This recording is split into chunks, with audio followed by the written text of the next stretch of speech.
discuss the database later, I have some misgivings about that, so please remind me to mention that later. One other point I should make, the C of CNVR, Natalie mentioned that we use the word collect rather than catch. And she explained that this is because normally we don't have to use a tranquilizer gun or a net or a blowpipe. We can collect dogs by hand. There's also a second very important reason, and that is that our customer dogs, as I mentioned before, are mainly factory dogs, farm dogs, petrol station dogs, restaurant dogs, schools, etc. So we collect those dogs from the keepers or, in inverted commas, owners. And those are the most reproductively successful dogs, so those are the ones we must concentrate on. Right, geographic strategy. I mentioned before that dogs always live near human beings. Studies in Jaipur in India by Health and Suffering showed that dogs will wander a maximum of 7 kilometers looking for food. But normally dogs will wander far less than that, let's say a radius of perhaps 1 or 2 kilometers. So our aim with any neuter and return program is first of all to defuse the problem in city centres and town centres, because the mayors, the municipalities get sick to death of complaints about dogs, and usually those complaints come from towns, not from villages. In villages everybody is used to dogs, and you know there's less of a political and social problem. So with the neuter and return project, I would recommend working in a radius from the town centre outwards as far as possible. And you must cover the whole conurbation. So municipal boundaries may be irrelevant. I don't know what the local government system is in Sofia, but there is simply no point in carrying out an expensive neuter and return programme in Sofia municipality if the suburbs and surrounding villages and industrial areas belong to a different municipality. If those peripheral municipalities do not cooperate and do not take part in the same neuter and return programme, you are wasting your time and your money. So this is another reason why I believe that a national coordinated programme is necessary, and we cannot rely on local municipalities only.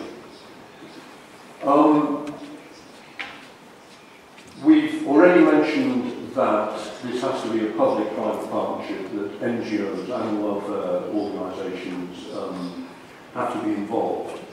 Ideally, every community dog, every street dog, should have a protector, a dog warden type person, perhaps a local animal lover. It could be a homeless person, it could be anybody who spends time on the streets around the dogs. One interesting thing incidentally, in Istanbul, many years ago, Murat will remember, Istanbul was a massive city, as I mentioned, 14 million people, a massive rubbish dump in a place called Hasdal outside the city centre. And there were over 1,000 dogs dumped by municipalities on this rubbish dump, living off the rubbish. And surprisingly, most of the dogs were quite healthy, actually. And we had in Romania a shelter near a rubbish dump. And some of the dogs prefer to eat rubbish rather than eating chappy or pedigree food. So, anyway, the interesting thing on that rubbish dump was that there were not only 1,000 dogs, there were 5 or 6 homeless people living in the rubbish. They had made little shacks for themselves. They were living in appalling conditions. Only in India and places have I seen people living in such poverty. The dogs were all very friendly and familiar with those people, but if I went there or another outsider went there, the dogs ran away.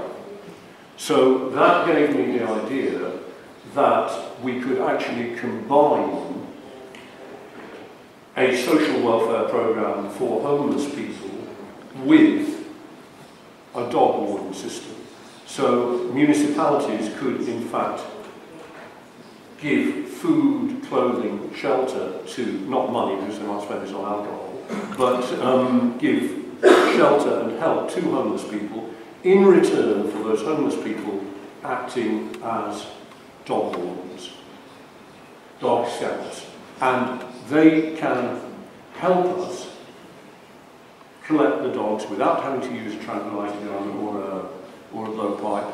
They can also call us perhaps if we give them a mobile phone or some system, if a dog is injured or there's a problem with a dog. So that is one idea that you could consider in Bulgaria. Now, in any neuter return campaign, we must concentrate on female dogs, and for obvious reasons first on pregnant female dogs. Why do we concentrate on female dogs rather than male dogs? The reason, if you can imagine, an island with 100 dogs, 50 male, 50 female. In fact, there's some evidence that there are in fact more male dogs than female dogs, but let's assume, for the sake of argument, there are 50 female and 50 male dogs on your island.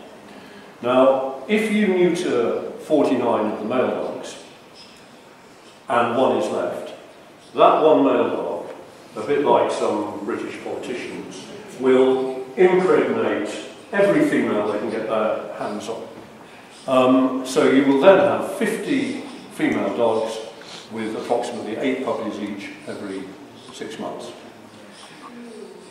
If, however, you collect and neuter 49 of the 50 female dogs, then the one remaining female dog might well copulate with all 50 male dogs, but it doesn't matter. She can only have 8 puppies every 6 months. So you will have then 108 dogs perhaps on your island, but you won't have 200, 300, 400. So it is much more efficient and absolutely vital that any neuter and return project concentrates first on female dogs.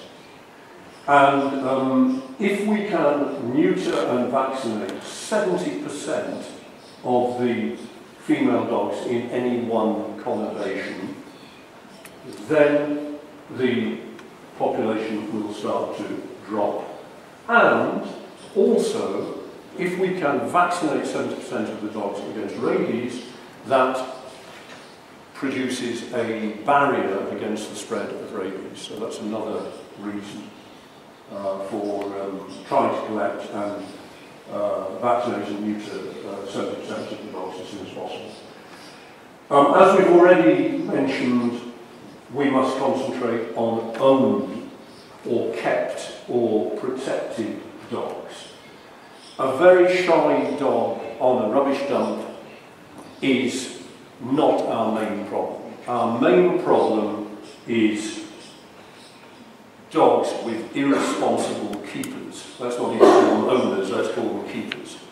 So you will have seen around Sofia that almost every car park attendant, every security guard, every building site has loose dogs around it. And the builders and the security guards and car park attendants are bored most of the day, they don't have much to do, so one of the things they can do is interact with dogs. They feed the dogs, they look after the dogs, they interact. Now, those people have to be persuaded to hand over their dogs to our mobile collecting vehicles, or even better, if they have a vehicle, get them to bring the dogs to our clinic, if we can persuade them to do that, so that those dogs, especially the females, are neutered. There is more resistance also to neutering male dogs because people believe that male dogs, fertile male dogs, are better guard dogs if they're not castrated. On the other hand, male dogs should really be castrated because they get venereal disease. If they copulate a lot, they get cancer, and obviously we don't really want them copulating with the female dogs, which we have not yet managed to neuter. But there is no point in spending a lot of money and energy and time trying to catch a difficult male dog at the beginning of a neuter and return project. Now, the difficulty, the political difficulty with neuter and return is that, ironically, in order eventually to have no dogs on the streets, you first have to have the streets full of neutered dogs. And this is, of course, what is almost impossible for politicians and even, national veterinary officers, officials, to accept. And this is the big problem, that we want to return, in principle, every single dog back to his territory or back to his keeper, neutered and vaccinated. Now, there will always be resistance to this. I've seen in your law that somebody has specified that dogs should not be returned to hospitals, schools, kindergartens, etc.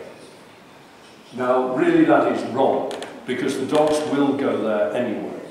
So it's really a pointless exception to make.